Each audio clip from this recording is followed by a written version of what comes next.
الحمد لله نحمده ونستعينه ونستغفره ونعوذ بالله من شرور أنفسنا وسيئات أعمالنا من يهده الله فلا مضل له ومن يضلل فلا هادي له أشهد أن لا إله إلا الله وحده لا شريك له وأشهد أن محمدا عبده ورسوله الذي لا رسول ولا نبي بعده يا أيها الذين آمنوا اتقوا الله حق تقاته ولا تموتن إلا وأنتم مسلمون أما بعد kepada ibu kaum muslimin dan kaum muslimat yang dirahmati oleh Allah Subhanahu wa taala.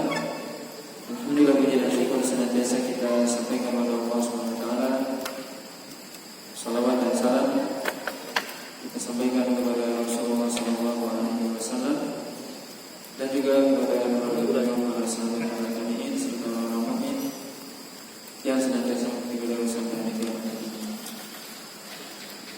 Pada malam hari ini kita lanjutkan pembahasan dari kitab Syarh Sunnah yang ditulis oleh Imam Al-Muzani rahimahullah taala. Qala Imam rahimahullah taala khalaqa al-khalqa bi masyiatihi min ghairi hajatin kanat bihi wa khalaqa al-malaikata jami'an bi ta'atihi wa jabalahum ala ibadatihi faminhum malaikatun bi qudratihi lil arshi hamilun wa ta'ifatun minhum hawla arshihi yusabbihun wa akharuna bihamdihi yuqaddisun wastafa minhum rusulan ila rusulih wa ba'dun mudabbiruna li amrihi. Beliau rahimahullah ta'ala mengatakan bahwasanya Allah SWT telah menciptakan makhluk, seluruh makhluk sesuai dengan kehendaknya tanpa sedikit pun Allah SWT butuh kepada makhluk tersebut. Allah SWT menciptakan malaikat semuanya untuk taat kepadanya, dan Allah fitrahkan kepada mereka sifat untuk selalu beribadah kepada Allah SWT. Di antara mereka ada malaikat yang dengan kekuasaan Allah SWT mereka adalah malaikat yang membawa arsy Allah, dan sebagian mereka ada di sekeliling arsy yang selalu bertasbih kepada Allah SWT, dan yang lain selalu memuji Allah SWT, mensucikan Allah SWT. Dan Allah juga memilih di antara mereka, dari antara malaikat tersebut, sebagai utusan kepada utusannya dari kalangan manusia, dan sebagian mereka mengatur urusan-urusannya. Bapak dan Ibu kaum muslimin dan kaum muslimat yang dirahmati oleh Allah SWT, pembahasan ini masih sebenarnya berkaitan dengan pembahasan sebelumnya, yaitu berkaitan dengan takdir, yaitu tentang iman kepada takdir Allah SWT. Dalam pembahasan ini Al-Imam Al-Muzani mengatakan bahwasanya Allah SWT menciptakan seluruh makhluk bi masyiatihi, yaitu Allah SWT menciptakan makhluk sesuai dengan kehendak Allah, dan segala sesuatu terjadi karena kehendak Allah. Dan ini seperti disebutkan pada pertemuan yang lalu, bahwasanya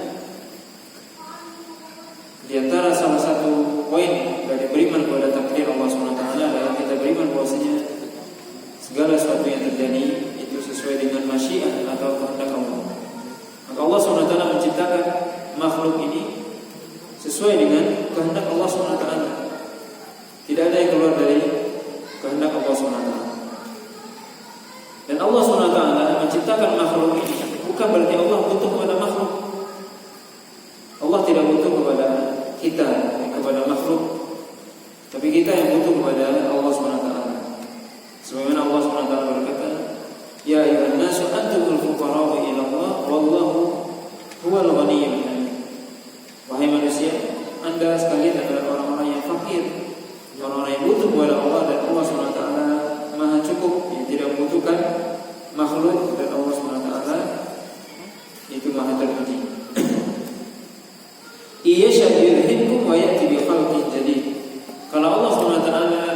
karena Allah SWT menghilangkan Anda semua. Dan kemudian Allah menciptakan makhluk yang baru. Ya Allah katakan, kalau Allah mau, Allah hancurkan seluruh makhluk ini. Kemudian Allah datangkan makhluk yang lain. Nah ini menunjukkan bahwasanya Allah SWT menciptakan segala sesuatu sesuai dengan kehendaknya. Tidak ada satupun yang mendikte Allah SWT. Kalau Allah mau, kata Allah hancurkan semua. Allah binasakan seluruh makhluk ini, kemudian Allah ciptakan makhluk yang baru. Ini kata Allah SWT. Wa ma dzalika 'ala Allah bi'aziz. Dan itu tidak sulit bagi Allah untuk menghancurkan seluruh, membinasakan seluruh makhluk yang ada sekarang. Kemudian Allah ciptakan makhluk yang baru, itu tidak sulit bagi Allah. Maka Allah SWT Maha Kuasa atas segala sesuatu, berkehendak. Tidak ada satupun di antara makhluk yang membatasi kehendak Allah SWT. Begitu juga, atau oleh karena itu, ketaatan yang kita lakukan itu tidak bermanfaat sedikit pun bagi Allah. Ketika kita beribadah kepada Allah SWT, ibadah kita itu tidak menambah kekuasaan Allah, tidak menambah kekayaan Allah, tidak menambah kesempurnaan Allah SWT. Sebagaimana juga sebaliknya, maksiat yang dilakukan oleh manusia atau makhluk tidak juga mengurangi kekuasaan, juga tidak mengurangi kebesaran Allah SWT. Maka Allah SWT tidak butuh kepada ibadah kita. Sebagaimana tidak sedikit memberikan mudarat bagi Allah maksiat itu. Nah ini menunjukkan bahwasanya Allah SWT Maha Ghani, yaitu Maha Cukup, tidak butuh kepada makhluk. Apa yang kita lakukan, ibadah yang kita lakukan itu semua untuk kita sendiri. Maksiat yang kita lakukan juga kita akan mengambil atau menerima balasan. Sedikit pun tidak bermanfaat bagi Allah SWT. Ketaatan kita, ibadah kita, sholat, ibadah, puasa kita, haji kita, sedekah kita dan sebagainya. Seluruh ibadah kita itu tidak bermanfaat bagi Allah. Tidak butuh Allah.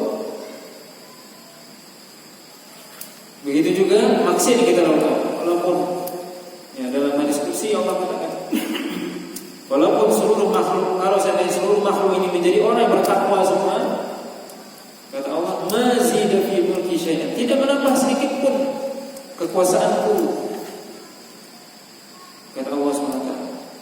Seluruh makhluk bertakwa kepada Allah, tidak bertambah kekuasaan Allah, tidak bertambah kemuliaan Allah. Artinya apa? Tidak bermanfaat bagi Allah sedikit. Sebaliknya, kalau seluruh makhluk bermaksiat, seluruh makhluk bermaksiat, tidak mengurangi juga kekayaan Allah, tidak mengurangi kekuasaan Allah. Ini harus kita cermati dengan baik. Ini yang harus kita pahami dengan baik. Bahwasanya kita beramal itu untuk kita. Makanya Allah katakan, "Man ihtada fa inna ma yahtadi li nafsi, wa man dhalla fa inna ma yadhillu 'alaiha." Siapa saja yang dia mendapat hidayah, kemudian dia beramal dengan amal yang saleh, itu untuk dirinya sendiri. Allah tidak butuh. Dan siapa yang tersesat melakukan maksiat, itu juga dia yang akan merasakan sendiri dan tidak mengurangi kekuasaan Allah, tidak mengurangi kebesaran Allah, tidak mengurangi kesucian Allah SWT dari maksiat yang kita lakukan. Maka Allah SWT menciptakan seluruh makhluk sesuai dengan kehendaknya dan Allah tidak butuh kepada makhluknya. Kemudian beliau sebutkan bahwasanya Allah SWT menciptakan malaikat. Seluruh malaikat diciptakan oleh Allah SWT untuk taat kepadanya.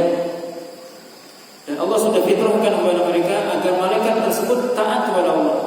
Sebagaimana Allah katakan, la ya'sunallaha ma amarahum wa yaf'aluna ma yu'marun. Bahwasanya malaikat itu tidak pernah bermaksiat kepada Allah sedikit pun, dan selalu mengerjakan apa yang diperintah. Itu malaikat. Allah SWT menciptakan malaikat, dan Allah fitrahkan bagi mereka itu sifat ketaatan, sehingga mereka tidak pernah bermaksiat, tidak pernah membantah apa yang diperintahkan. Kemudian di antara malaikat ada yang Allah tugaskan untuk membawa arsy Allah SWT. Sebagaimana Allah katakan, wa yahmilu arsy rabbika fawqahum yawma idzin thamaniyah.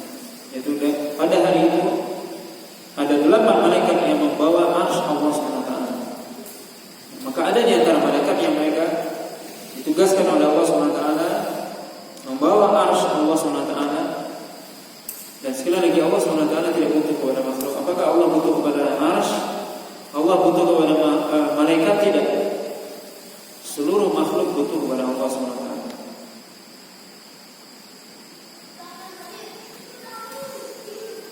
Dan Allah SWT mampu untuk mengatur alam ini sendiri tanpa bantuan malaikat pun bisa. Jadi Allah SWT menciptakan dengan hikmahnya malaikat dan Allah perintahkan bagi mereka. Ini menunjukkan betapa Allah SWT Maha Pencipta dan Allah SWT yang mengatur. Allah SWT Maha menciptakan segala sesuatu dan Allah SWT yang berkuasa dan Allah SWT yang mengatur.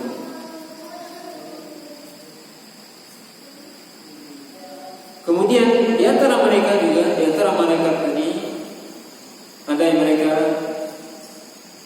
bertasbih kepada Allah SWT, selalu bertasbih kepada Allah SWT. Mereka berada di sekeliling arsy.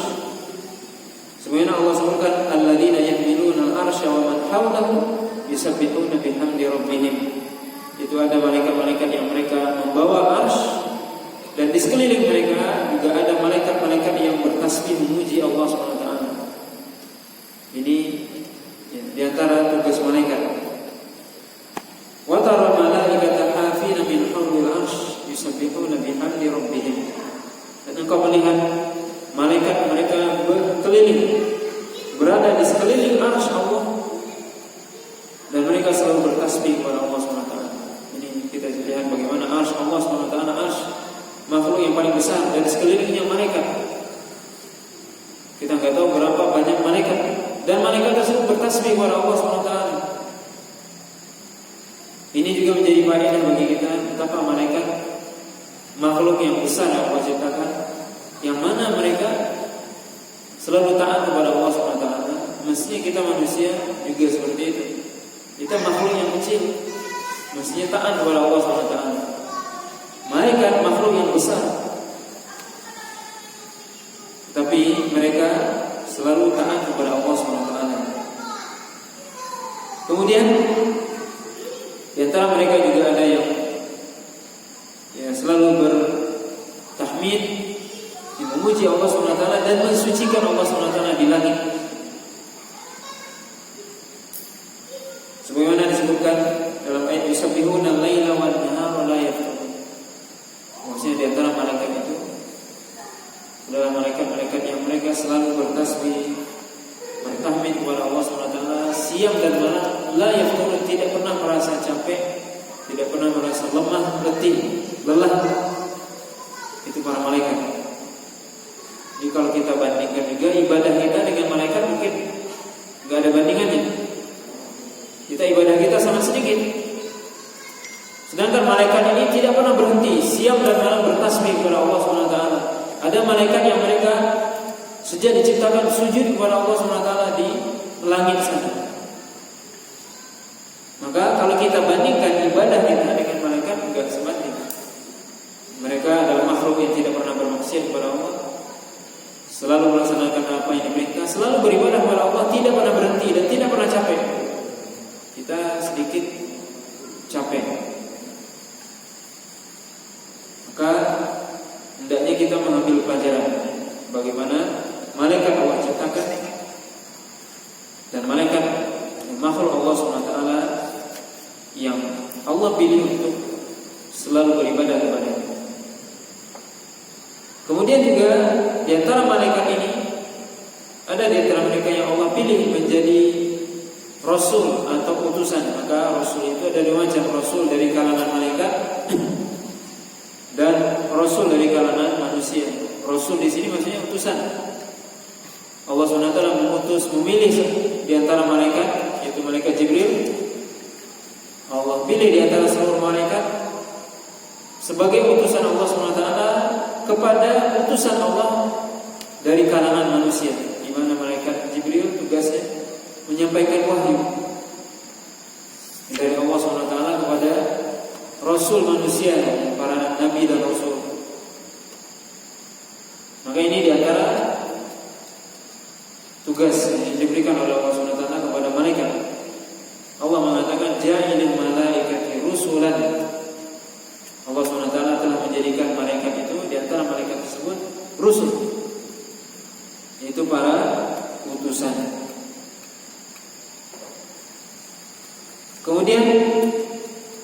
juga para malaikat ini diberikan kepada mereka tugas sebagian mereka untuk mengatur urusan-urusan yang Allah perintahkan kepada mereka. Ada malaikat yang Allah perintahkan untuk menurunkan hujan, mengatur rezeki. Ada malaikat yang Allah perintahkan untuk meniupkan ruh ke dalam janin. Ada malaikat yang Allah perintahkan untuk menjaga surga, menjaga neraka.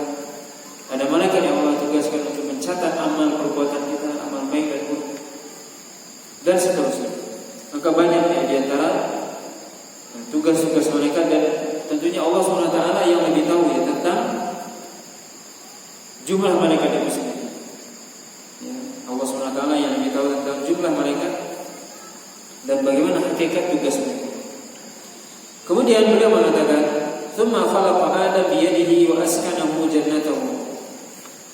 Qabla dhalika lil ardi khalaqahu wa nahahu an syajaratin qad nafadha qada'uhu alayhi bi akliha. Tsumma ibtalahu bima nahahu anhu minha. Tsumma sallata alayhi aduwwahu fa aghwahu alayha wa ja'ala aklahu laha ila al-ardi sababa fama wajada ila tarki akliha sabila wa la anhu laha madhhaban.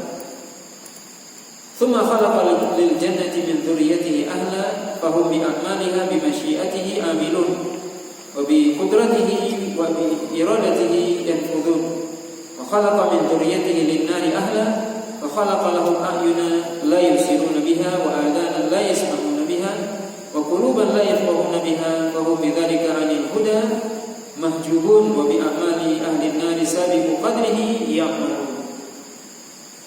Beliau mengatakan bahwasanya kemudian Allah SWT menciptakan Adam.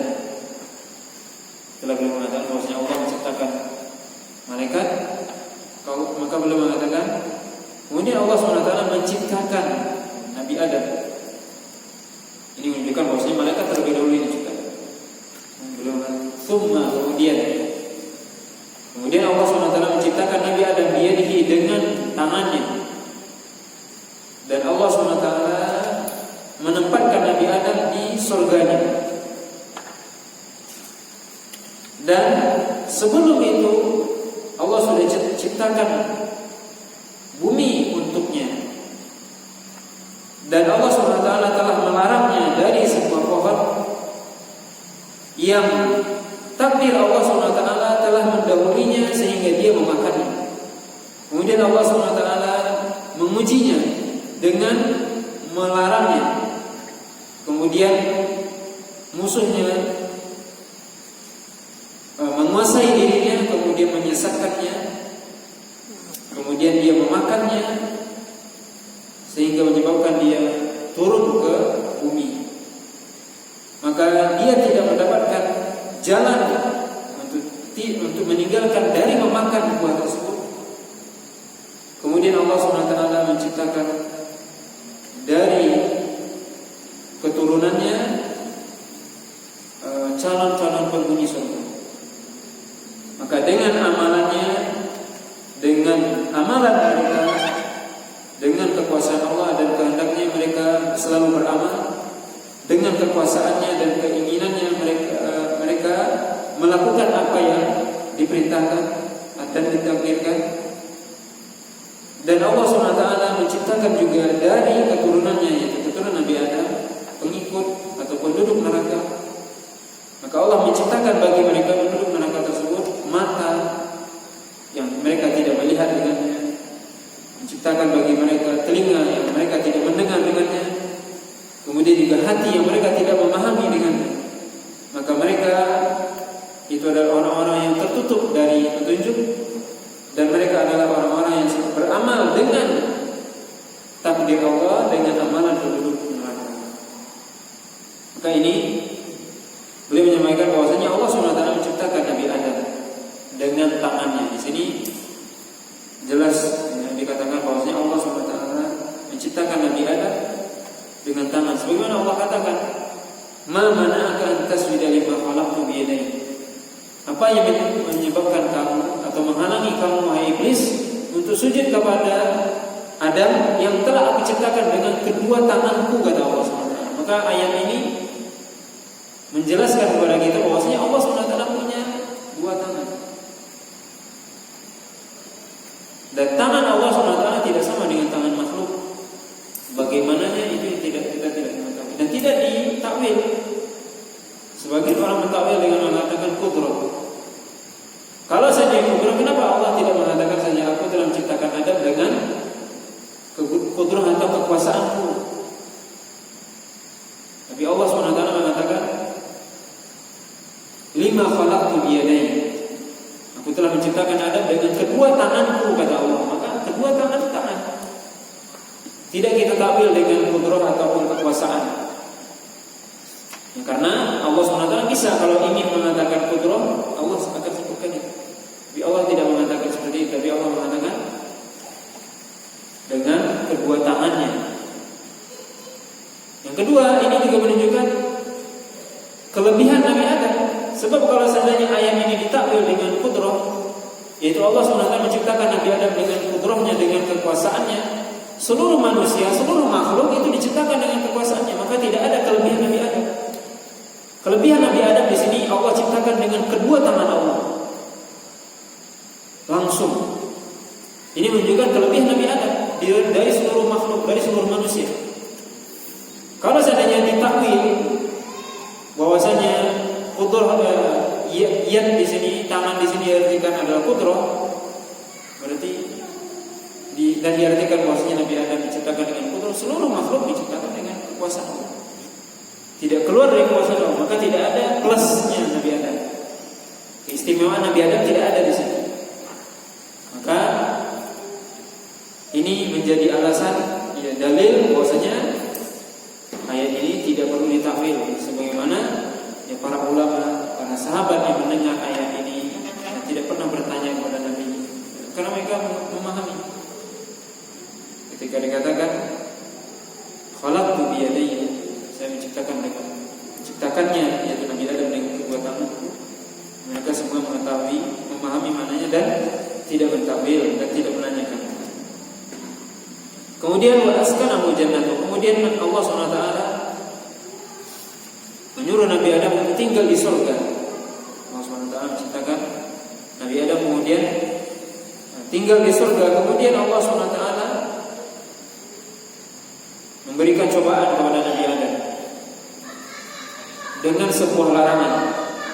Maka para ulama mengatakan perintah dan larangan itu adalah ujian bagi kita. Allah SWT memerintahkan kita untuk beribadah, taat. Allah SWT melarang kita dari hal-hal yang diharamkan, itu adalah ujian. Apakah perintah kita lakukan? Apakah larangan kita tinggalkan? Itu namanya ujian. Dan itu Nabi Adam pertama kali sudah diuji oleh Allah SWT dengan satu larangan saja. Jangan mendekati pohon ini, kata Allah. La taqrabu hadhihi syajarah. Jangan dekati pohon ini, kata Allah. Satu cuma larangannya. Tapi takdir Allah SWT telah mendahului. Allah sudah mentakdirkan bahwasanya Nabi Adam akan melanggar. Dengan ilmu Allah SWT fil azal, artinya ilmu Allah yang sudah menuliskan seluruh takdir, ternyata Nabi Adam melanggar. Dengan sebab juga iblis, di mana iblis menggoda Nabi Adam, menyesatkan Nabi Adam agar mendekati pohon tersebut. Bahkan iblis memberikan nasihat, memberikan saran dan sebagainya. Kalau seandainya Anda makan ini, Anda akan termasuk orang yang kekal dan sebagainya. Sebagaimana Allah sebutkan dalam awal surah Al-A'raf. Maka akhirnya Nabi Adam memakan pohon yang sebenarnya dilarang oleh Allah SWT untuk mendekatinya. Aqasamahuma inni lakum alla minan nas fadallahuma bighurur. Maka sampai iblis bersumpah, aku ini termasuk orang yang menasihati kalian berdua, Adam dan Hawa. Nah, kemudian mereka menggelincirkan Nabi Adam. Nah ini, maka ini bisa kita lihat bagaimana iblis itu berusaha menggelincirkan anak cucu Adam dengan segala macam cara, sampai pun dia mengatakan aku adalah orang yang menasihati kalian dan bersumpah dengan dia. Maka kita harus memahami siapa musuh kita dan bagaimana trik dan langkah-langkahnya. Kemudian juga akhirnya Allah SWT memberikan hukuman kepada Nabi Adam, yaitu Nabi Adam turun ke bumi. Ini sebagai sebab atau akibatnya dari Nabi Adam melanggar perintah Allah SWT. Dan itu semua sudah dalam takdir Allah. Menciptakan Nabi Adam, kemudian Allah SWT melarang untuk mendekati pohon. Kemudian Nabi Adam memakan pohon tersebut, maka mendekati dan mati buahnya. Kemudian Nabi Adam sampai diturunkan ke bumi. Itu semua sudah ditakdirkan oleh Allah SWT. Maka ini menunjukkan bahwasanya tidak ada satupun makhluk ini yang keluar dari takdir Allah. Kemudian Allah SWT menciptakan dari anak cucu Nabi Adam, keturunannya, penduduk surga, yang mana mereka adalah orang-orang yang beramal. Ya Allah berikan kemudahan untuk beramal dengan amalan penduduk surga. Begitu juga sebaliknya Allah SWT menciptakan dari anak cucu Adam ini penduduk neraka, yang juga Allah SWT mentakdirkan bagi mereka untuk melakukan amalan yang akan mendekatkan mereka kepada neraka. Maka seperti kita sebutkan pada pertemuan yang lalu, bahwasanya segala sesuatu sudah ditakdirkan. Tapi apakah kita bergantung pada takdir? Tidak. Karena Nabi kemarin kita sudah sebutkan, i'malu fa kullun muyassarun lima khuliqa lahu. Beramalah. Karena kita kan enggak tahu takdir kita. Yang tahu hanya Allah. Hanya Allah sendiri yang tahu takdir. Malaikat tidak tahu, Nabi tidak tahu. Tidak ada satupun makhluk yang tahu. Takdir adalah, kata para ulama, sirrun min asrarillah, yaitu rahasia di antara rahasia-rahasia Allah yang hanya Allah saja yang tahu. Tidak ada satupun makhluk yang tahu tentang takdir, tentang hari kiamat, surga neraka. Hanya Allah SWT yang tahu. Maka Allah SWT mentakdirkan, sedangkan kita sendiri tidak mengetahui takdir tersebut. Maka tugas kita adalah beramal. Tugas kita beramal dan memohon taufik kepada Allah SWT hidayah agar kita didekatkan kepada surganya dan dijauhkan dari neraka. Maka penduduk surga akan beramal dengan amalan yang akan mendekatkan dia ke dalam surga. Sebagaimana juga penduduk neraka akan melakukan amalan juga yang akan menghantarkan mereka kepada neraka. Sebagaimana disebutkan tadi, mereka punya mata tapi tidak melihat. Maksudnya bagaimana? Tidak digunakan untuk melihat hal yang baik. Punya telinga tapi tidak mendengar, tidak mendengarkan hal-hal yang baik. Punya hati tapi tidak bisa memahami hal yang baik, tidak bisa memahami hidayah kebenaran. Maka mereka, itulah sifat di antara penduduk neraka. Bapak dan Ibu kaum muslimin dan kaum muslimah yang dirahmati Allah Subhanahu wa taala, maka ini pembahasan disebutkan oleh Imam Al-Ghazali yang berkaitan dengan takdir, yang berkaitan dengan iman kepada takdir Allah Subhanahu wa taala. Dan insyaallah pembahasan selanjutnya nanti adalah yang berkaitan tentang iman. Apa itu iman? Insyaallah akan kita sebutkan pada pertemuan yang akan datang. Wallahu taala alam. Subhanallahi wa bihamdihi, asyhadu an la ilaha illa anta, astaghfiruka wa atubu ilaik. Wassallallahu ala nabiyyina Muhammadin wa ala alihi wasallam.